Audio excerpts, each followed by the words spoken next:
Hello दोस्तों। तो सब लोग जुड़ जाए।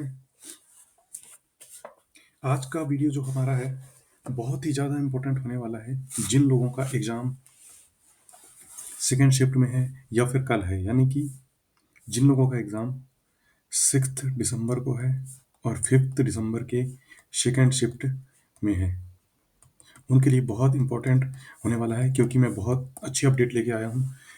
क्योंकि मैंने 3 तारीख और 4 तारीख के पेपर को थोड़ा सा एनालाइज किया, स्टूडेंट के रिव्यू लिए, और जो भी जानकारी हमको मिल रही है उससे हमको ये पता चल रहा है कि किस सब्जेक्ट का कितना वेटेज है।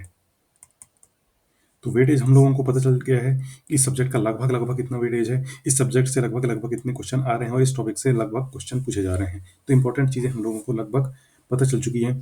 बाकी एसएससी के गाइडलाइंस के हिसाब से क्वेश्चन डिस्कस नहीं किया जा सकता है, तो क्वेश्चन की बात हम लोग नहीं करेंगे। बाकी हम लोग टॉपिक वगैरह और जो भी हमारे रिलेटेड सब्जेक्ट हैं उनकी बात करेंगे। तो सबसे पहले हम लोग बात करते हैं जो हमारे सिविल इंजीनियरिंग के सब्जेक्ट्स हैं। तो सिविल इंजीनियरिंग फर्स्ट शिफ्ट में वेटेज अच्छे से स्टूडेंटों को समझ में नहीं आया, क्योंकि घबराहट वगैरह रहती है बहुत ज़्यादा, और एकदम से कैलकुलेटर भी आ गया, आईएस कोड भी आ गया, लोग समझ नहीं पाए चीज़ों को। लेकिन जैसे ही कल का पेपर हुआ, कल सुबह भी पेपर हुआ, शाम को भी पेपर हुआ, तो थोड़ी बहुत समझ आ चुका था कि कैलकुलेटर भी अलाउ है, प्लस आईएस कोड भी अलाउ है, तो किस तरीके के क्वेश्चन हमारे पूछे जा रहे हैं। और ज़्यादा स्टूडेंटों से बात करो तो ज़्यादा क्वेश्चन के रिव्यू हम लोगों को मिल जाते हैं। तो स्टार्ट करते हैं। जैसे कि हमारा सबसे पहला सब्जेक्ट और सबसे इम्पोर्टेंट सब्जेक्ट था बीएमसी, जिससे पहले हमारे क्वेश्चन पूछे जाते थे करीबन करीबन 20 के आसपास। तो अभी इसका वेटेज 14 से 15 क्वेश्चन का रहा है, देखने को मिल रहा है।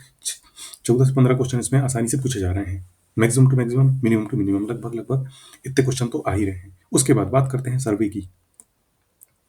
तो सर्वे में भी हमारे 7 से 10 क्वेश्चन जो प्रीवियस ट्रेंड था उसी के हिसाब से पूछा जा रहा है। उसके बाद बात करते हैं सॉइल की। तो सॉइल में हमारे 9 से 12 क्वेश्चन के आसपास क्वेश्चन पूछे जा रहे हैं। उसके बाद बात करते हैं एस्टिमेशन एंड कॉस्टिंग की। तो उससे 8 से लेके 10 क्वेश्चन तक पूछे जा रहे हैं।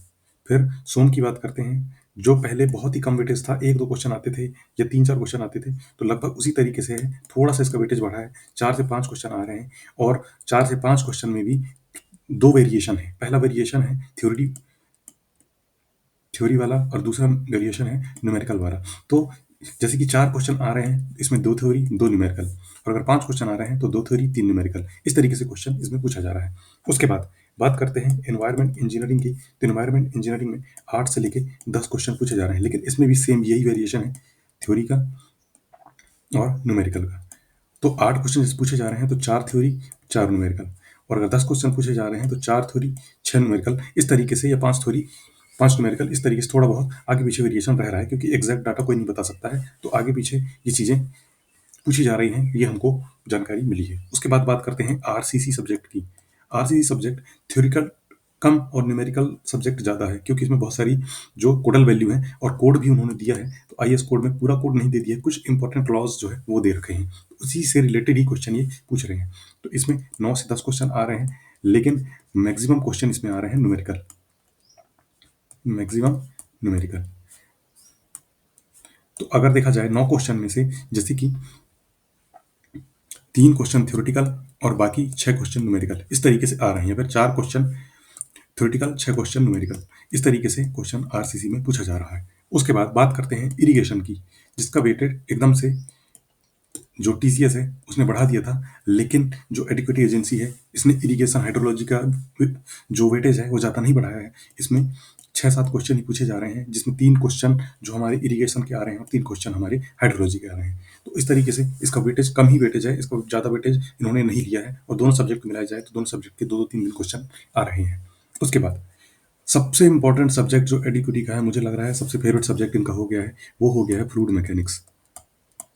इतना ज़्यादा इंपॉर्टेंट सब्जेक्ट इनके लिए हो गया है, भर भर के क्वेश्चन केवल फ्लूइड मैकेनिक्स से ही पूछे जा रहे हैं। इतने क्वेश्चन पूछे जा रहे हैं, पहले जिसका वेटेज 7 से 8 नंबर का वेटेज था, अब ये वेटेज बहुत ज़्यादा बढ़ गया है इसका, देखने को जो हमको मिल रहा है। तो देखो, फ्लूइड मैकेनिक्स हमारे 3 पार्ट में डिवाइडेड है। सबसे पहले फ्लूइड बेसिक ऑफ फ्लूइड, तो फ्लूइड मैकेनिक्स इसको बोल देते हैं। उसके बाद दूसरा हमारा पार्ट था, वो था हमारा ओसीएफ का। उसके बाद एक और पार्ट है हमारा जो हाइड्रोलिक मशीन। 3 पार्ट में फ्लूइड मैकेनिक्स डिवाइडेड है।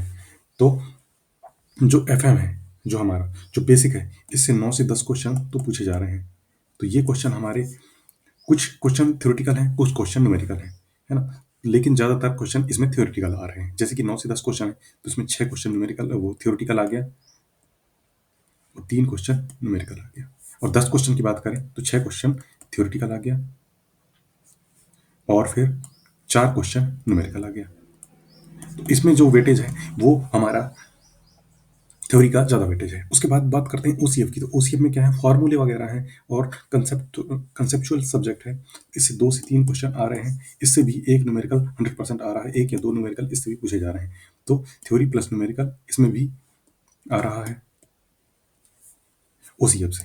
उसके बाद बात करते हैं हाइड्रोलिक मशीन की। जैसे पहले हाइड्रोलिक मशीन में एक क्वेश्चन या 2 क्वेश्चन कभी-कभी देखने को मिलता था कि एच स्क्वायर के प्रोपोर्शनल है, कि एन स्क्वायर के प्रोपोर्शनल है, कि एन क्यूब के प्रोपोर्शनल है। इस तरीके से पूछा जाता था। और जो हमारे कुछ टरबाइन के क्वेश्चन रहते थे, वो क्वेश्चन कभी-कभार 1-2 क्वेश्चन देखने को मिलते थे, लेकिन इन्होंने अपना वेटेज बढ़ा दिया है। इनसे मोर क्वेश्चन पूछे जा रहे हैं, बहुत ज़्यादा क्वेश्चन पूछे जा रहे हैं। बहुत ज़्यादा तो नहीं कह सकते हैं, लेकिन 3-4 क्वेश्चन इनसे भी पूछे जा रहे हैं।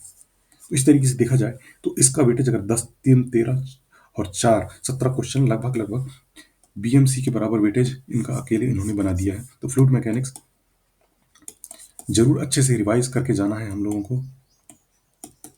और बेसिकली इसमें क्या-क्या रिवाइज़ करना है, हम लोगों को फार्मूला पूरा रिवाइज कर लेना है, फार्मूले पूरे रिवाइज कर लेने हैं, अच्छे से रिवाइज करना है। और ध्यान रहे कि हम लोग को जो हाइड्रोलिक मशीन वाला सेक्शन है, इसके जो फार्मूले, जो एच स्क्वायर के प्रोपोर्शनल होता है, एन स्क्वायर के प्रोपोर्शनल होता है, एन क्यूब के प्रोपोर्शनल होता है, एच क्यूब के प्रोपोर्शनल होता है, ये चीज़ों को अच्छे से याद कर लेना है। और टरबाइन वाले फार्मूले वो हमको अच्छे तरीके से देख लेने हैं। देखने में कुछ टाइम नहीं लगेगा, फटाफट हम लोग समझ लो 1 घंटे में पूरा एचएम रिवाइज कर सकते हैं। उसके बाद बात बची ओसीएफ की। तो ओसीएफ के भी कुछ फार्मूले हैं, ओरिफिस मीटर, ये मीटर, वो मीटर, तो उन सारी वैल्यूओं को हम लोग देख लेंगे, तो ओसीएफ भी हमारा लगभग कंप्लीट हो जाएगा। तो रिवाइज हम लोगों को जो मेजर ध्यान देना है, जो फार्मूले पे ध्यान देना है, वो हम लोगों को एफएम के फार्मूलों पर ही ध्यान देना है, क्योंकि इसका वेटेज दोनों शिफ्टों में, दोनों दिनों में ज़्यादा देखने को मिल रहा है। तो आगे भी इसका वेटेज रहेगा 100% रहेगा। तो इसका अच्छे से हम लोग को रिवाइज कर लेना है। और बाकी सब्जेक्ट जैसे कि सॉइल हो गया, इसके भी न्यूमेरिकल हम लोगों को देख लेने हैं। आरसीसी के जो डायरेक्ट न्यूमेरिकल हैं, बड़े बड़े न्यूमेरिकल हैं, उनको देख लेना है कि जैसे एक्सयू की वैल्यू क्या हो रही है, किससे क्या घटाया जा रहा है। इस तरीके से चीज़ें हम लोग देख लेंगे, तो हमारे जो एग्जाम आगे जो हो रहे हैं उसमें हम लोगों को काफ़ी बेनिफिट मिल जाएगा। अब बात करते हैं हम लोग नॉन टेक पोर्शन की। तो नॉन टेक पोर्शन के बारे में मैंने कल भी बताया था, लेकिन अभी भी हम लोग जो शाम का शिफ्ट था, सेकंड शिफ्ट, उसमें स्टूडेंटों का ओवरव्यू लिया, तो उससे हमको बहुत सारी चीज़ें समझ में आ गई। जैसे कि मैंने बहुत पहले जो वीडियो बनाई थी उसमें बताया था कि कुछ भी ना पढ़ो तो पॉलिटी और साइंस तो पढ़ ही लेना। और वही बात सच साबित हो चुकी है। पॉलिटी और साइंस के लगभग समझ लो कि 14 से 15 क्वेश्चन हमारे आ जा रहे हैं दोनों मिला के। तो ये हमारा अच्छा खासा वेटेज हो रहा है। तो पॉलिटी और साइंस हम लोगों को हर हाल में रिवाइज कर लेना है। पॉलिटी की सारी चीज़ें हम लोग को एकदम वन लाइनर जो भी चीज़ें हम लोगों को पॉलिटी की मिल जाए, तो वो हम लोगों को रिवाइज कर लेना है, ताकि हम लोगों को बहुत ईजी वे में और जल्दी आंसर हम लोग ढूंढ दें। और साइंस में भी केवल बायो के ही क्वेश्चन पूछे जा रहे हैं ज़्यादातर। जो केमिस्ट्री है, इसके तो क्वेश्चन ना के बराबर देखने को मिल रहे हैं। और फिजिक्स के इसके क्वेश्चन भी काफ़ी कम देखने को मिल रहे हैं। जैसे कि इसके बायोलॉजी में अगर 6 क्वेश्चन आ रहे हैं, तो फिजिक्स के 2 क्वेश्चन आ रहे हैं और इसके कोई क्वेश्चन नहीं है। इस तरीके से क्वेश्चन पूछा जा रहा है। तो ध्यान रहे, हम लोगों को मेनली फोकस करना है हमारे बायो पे रिवीजन में, और पॉलिटी पे। इन दोनों सब्जेक्टों को अच्छा हम लोगों को कर लेना है। इसके लगभग वन लाइनर चीज़ें तो हम लोग को रिपीटेड मोड में 2-3 बार पढ़ लेनी है, ताकि चीज़ें हमको याद हो जाए। करंट अफेयर का देखो, करंट अफेयर 2-3 साल पुराना पूछा जा रहा है, बहुत हार्ड करंट अफेयर हो गया है। करंट अफेयर अगर कोई पहले पढ़ रखे हो तो उसी को रिवाइज कर लो। बाकी एक्स्ट्रा नया कुछ भी पढ़ने की जरूरत नहीं है, क्योंकि कुछ भी चीज़ें याद हमको नहीं होने वाली है। अब बात आई हिस्ट्री की और जियोग्राफी की। तो इसमें भी ऊटपटांग चीज़ें ही पूछे जा रही है। इसमें कोई प्रिडिक्टेबल नहीं है कि यही चीज़ें पूछ लेगा, ये चीज़ नहीं पूछेगा। लेकिन एक मोटा-मोटा अंदाज़ा हम लोगों को लगा है कि हिस्ट्री में, जैसे कि जो मटेरियल हिस्ट्री है, वो हम लोग पढ़ सकते हैं।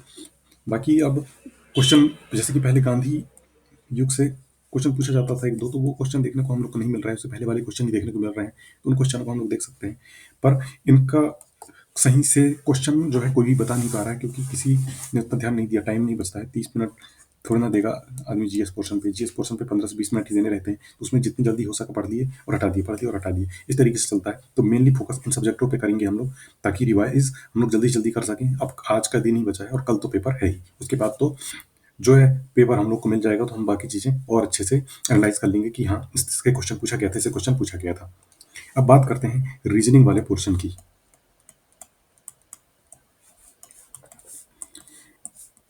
रीजनिंग जो है मॉडरेट लेवल की आ रही है। जीएस हो गया हार्ड, टेक्निकल भी मॉडरेट हो गया है, क्योंकि न्यूमेरिकल क्वेश्चन आ रहे हैं, तो एक तरीके से हार्ड ही बोल सकते हैं या फिर टफ बोल सकते हैं। अब बात आती है रीजनिंग की, तो रीजनिंग पढ़ रहा है थोड़ा सा मॉडरेट। रीजनिंग क्यों मॉडरेट पढ़ रहा है? क्योंकि जो पहले क्वेश्चन आते थे, जैसे सिलोगिज्म के क्वेश्चन हो गए, हमारे सिटिंग अरेंजमेंट के हो गए, पजल के हो गए, उसके बाद नंबर सीरीज के हो गए, तो इस तरीके से क्वेश्चन आते थे, वही क्वेश्चन आ रहे हैं, इनमें कोई चेंजेस नहीं है। चेंजेस क्या हुआ है? चेंजेस ये हुआ है कि इसमें मैथमेटिक्स के कुछ क्वेश्चन आ रहे हैं। मैथमेटिक्स के कौन से क्वेश्चन आ रहे हैं? कुछ क्वेश्चन परसेंट वाले आ जा रहे हैं, कुछ क्वेश्चन लाभ हानि के आ जा रहे हैं, तो इस तरीके से कुछ क्वेश्चन आ जा रहे हैं। और सिंप्लीफिकेशन पहले आता ही था रीजनिंग में, तो सिंप्लीफिकेशन को हम मैथ का पार्ट नहीं मान सकते। तो कुछ क्वेश्चन है मैथ के क्वेश्चन जो आ जा रहे हैं, वही क्वेश्चन हम लोगों को डिस्टर्ब कर रहे हैं, और टाइम टेकिंग वही क्वेश्चन बन रहे हैं। 3 4 5 क्वेश्चन जो है ये हमारे टाइम टेकिंग बन रहा है और मोर कैलकुलेटिव बन रहा है। और जैसे कि जो पजल हो गया, सिलोगिज्म हो गया, इन वाले क्वेश्चन हो गए, इनमें डाटा बढ़ा दे रहा है। जैसे कि सिटिंग अरेंजमेंट में पहले क्या है कि 6 लोगों का देता था, तो 6 लोगों का हम लोग आसानी से कर लेते थे। अब वो क्या कर रहा है, 10 लोगों का दे दे रहा है, तो उसको हम लोग को सीरियल में जमाने में ज़्यादा टाइम लग रहा है। या फिर जैसे कि इस तरीके से अरेंज करता था कि सबसे बड़ा सबसे छोटा, तो इसमें भी पहले 6 से 7 लोगों को देता था, अब क्या है कि 10 10 लोगों को दे दे रहा है, तो इसमें थोड़ा सा हमारा टाइम लग रहा है। तो जो हमारी रीजनिंग 30 मिनट में हम लोग कर रहे थे पहले, क्योंकि हमारे पास क्वेश्चन थोड़े से इजी पड़ जाते थे, तो इसको हम लोग को ज़्यादा से ज़्यादा 30 से 40 मिनट, जो अगर अच्छे क्वेश्चन हम लोग को एक्यूरेसी के साथ में बन रहे हैं तब हमको देना है, और नहीं बन रहा है तो बिल्कुल टाइम बर्बाद नहीं करना है। इसमें हम लोग को अपना पूरा जो है एफर्ट जो है वो हम लोगों को लगाना है हमारे टेक्निकल में, क्योंकि वही हमारा स्कोरिंग सब्जेक्ट है। उसमें थ्योरेटिकल प्लस न्यूमेरिकल आ रहे हैं, न्यूमेरिकल इतने ज़्यादा भी नहीं आ रहे हैं। 20 क्वेश्चन लगभग लगभग सुनने को मिल रहा है कि न्यूमेरिकल क्वेश्चन आ रहे हैं, बाकी तो थ्योरी आ रही है। 80% क्वेश्चन थ्योरी का आ रहा है। 80% में से कम 60 70% थ्योरी तो हम सही करें, कम से कम। ज़्यादा से ज़्यादा तो पूरी 80 कर सकते हैं कम से। तो ध्यान रहे, इसी तरीके से हम लोगों को रिवाइज करना है। अब टाइम नहीं बचा है। अब जैसे कि आज हो गया 5 दिसंबर हो गया, फर्स्ट शिफ्ट तो स्टार्ट होने ही वाली है, तो फर्स्ट शिफ्ट वाले तो कुछ रिवाइज नहीं कर सकते, लेकिन सेकंड शिफ्ट वाले जो है वो चीज़ों को रिवाइज कर सकते हैं। फार्मूले और थ्योरी को एक बार पन्ने पलट के देख सकते हैं। उसके बाद जो फर्स्ट शिफ्ट रहेगी सिक्स्थ की, वो इन चीज़ों को रिवाइज कर सकते हैं। उसके बाद सेकंड शिफ्ट सिक्स्थ वाली, वो इन चीज़ों को रिवाइज कर सकते हैं। बस इनके लिए बेनिफिशियल हो सकता है। अभी पेपर क्या है कि hard hard hard hard hard इस तरीके से समझ में आ रहा है हर किसी को, जैसे इजी है ग्राफ, मॉडरेट, वेरी हार्ड। तो हार्ड ही समझ में आ रहा है, इजी तो नहीं रहेगा। एग्जाम एजेंसी चेंज होती है तो पेपर हार्ड ही बनता है, और जो कटअप है वो गिरता ही गिरता है। तो 120 के आसपास जो कटअप था वो 110 के आसपास 100% जाएगा, ये तो मुझे बिल्कुल लग ही रहा है। क्योंकि पेपर का पैटर्न में चेंज हुआ है, स्लाइटली चेंज हुआ है, क्वेश्चन भी चेंज हो रहे हैं, और पूरा तरीका चेंज हो गया है। तो इसी तरीके से हम लोग जो भी पोर्शन से ज़्यादा क्वेश्चन पूछ रहा है, या जो भी सब्जेक्ट से ज़्यादा क्वेश्चन पूछ रहा है, कम से कम उसके फार्मूले तो रिवाइज कर लें, क्योंकि ट्रेंड नहीं बदल सकता है। ट्रेंड जो चार्ट है वो ट्रेंड चार्ट वही रहेगा, तो ट्रेंड चार्ट में कोई भी चेंजेस नहीं होने वाली है। बस हम लोग को अपने एफर्ट को अच्छे से लगाना है, और अब टाइम नहीं बचा है, नया कुछ भी नहीं पढ़ना है हम लोग को, बस पुरानी चीज़ें ही रिवाइज करनी है। जैसे मैंने बताया कि फार्मूले हम लोग को देख लेने हैं 2 4 बार, अगर वो क्वेश्चन में आ जाता है तो हम बना लेंगे, ध्यान नहीं रहता है छोड़ देंगे। तो इस तरीके से हम लोग करेंगे तो चीज़ें हमारी अच्छे से कवर हो जाएंगी। तो बिल्कुल चैनल को सब्सक्राइब करें और जुड़े रहें। मिलते हैं एक मेजर अपडेट के साथ में जल्द ही। Okay, thank you.